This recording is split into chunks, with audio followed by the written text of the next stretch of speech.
माननीय उपमुख्यमंत्री सुनेत्राताई पवार। वर्ली फेस्टिवल जोरात करा। माननीय सभापती महोदय, महाराष्ट्र विधान परिषदेचे उपसभापती म्हणून सन्माननीय श्री सचिन भाऊ मोहन आहेर यांची बिनविरोध निवड झाल्याबद्दल राष्ट्रवादी काँग्रेस पक्षाच्या वतीने आणि वैयक्तिकरित्या मी त्यांचं मनापासून अभिनंदन करते आणि त्यांना त्यांच्या पुढील वाटचालीसाठी खूप खूप शुभेच्छा देते। माननीय सभापती महोदय, संसदीय लोकशाही व्यवस्थेमध्ये सभागृहाचे सभापती उपसभापती या पदावरील व्यक्तींची निवड साधारणपणे बिनविरोध होणं गरजेचं असतं। यावर या पदाचा गौरव अवलंबून असतो। आपल्या महाराष्ट्र विधान परिषदेला एक गौरवशाली परंपरा लाभली आहे। या सभागृहामध्ये नेहमीच अभ्यासपूर्ण आणि लोकहिताच्या चर्चा होत असतात। तसंच या सभागृहाला क्रांतिकारी निर्णयाची परंपरा देखील लाभली आहे। अनेक दिग्गज सदस्यांनी या सभागृहाचे सदस्य म्हणून काम केलेलं आहे। सन्माननीय नीलमताई गोरे यांनी सुद्धा आपली उपसभापतीची कारकीर्द अतिशय उत्तमरित्या व संवेदनशीलपणे चालवली होती। त्यांचेही मी मनापासून अभिनंदन करते। सभागृहाचे उपसभापती म्हणून स्वर्गीय रासू गवई, स्वर्गीय नासा फरंदे, स्वर्गीय सूर्यभान वहाडणे, स्वर्गीय वसंतराव डावखरे, स्वर्गीय शिवाजीराव देशमुख तसेच अनेक वर्ष यांनी आपापली जबाबदारी सांभाळली होती। तोच वारसा आता श्री सचिन भाऊ आहेर यांना चालवायचा आहे। त्यांच्या या कारकिर्दीमध्ये या सभागृहाची उंची गरिमा वाढवण्यासाठी त्यांच्याकडून चांगलं काम होईल। जनतेच्या विकासासाठी महत्त्वाच्या विषयांवरती अभ्यासपूर्ण चर्चा या सभागृहात होईल अशी मला खात्री वाटते। आदरणीय अजितदादा आणि माननीय सचिन भाऊंचं नातं केवळ राजकीयच नव्हतं तर ते कुटुंबासारखं होतं। दादांनी नेहमीच गुणवत्तेच्या आणि कर्तृत्वाला प्राधान्य दिलेलं होतं।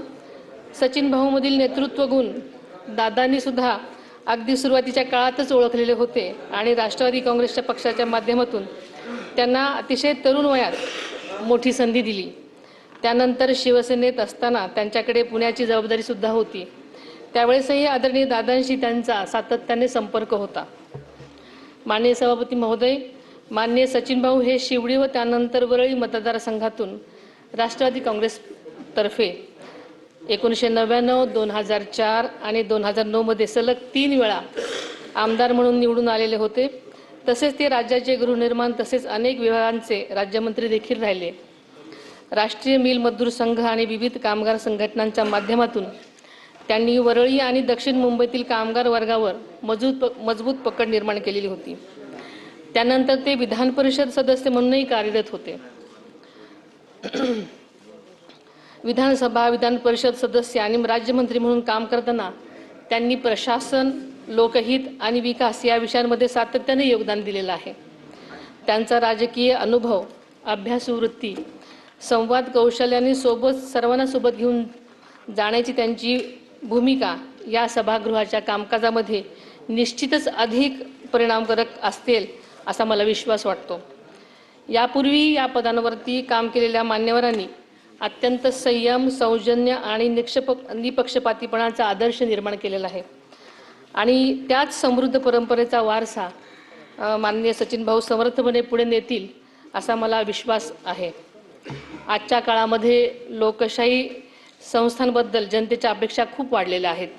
अशा परिस्थितीमध्ये सभागृहात चर्चा अधिक दर्जेदार, अभ्यासपूर्ण, लोकाभिमुख व्हाव्यात।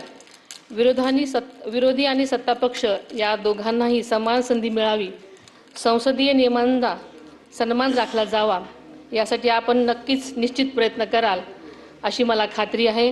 मी पुन्हा एकदा माननीय सचिन भाऊंचं अभिनंदन करते। त्यांना यशस्वी आणि गौरवशाली त्यांच्या कार्यकालासाठी मनपूर्वक हार्दिक शुभेच्छा देते। धन्यवाद।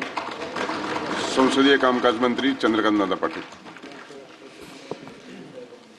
मी सुरुवातीला या महाराष्ट्र विधानसभेच्या वरिष्ठ सभागृहाचे उपसभापती म्हणून सचिन अहिरांची एकमताने नियुक्ती झाली त्याबद्दल त्यांचं अभिनंदन करतो। 2008 ला आमदार झाल्यापासून त्यांचे अनेक गुण पाहिले, पण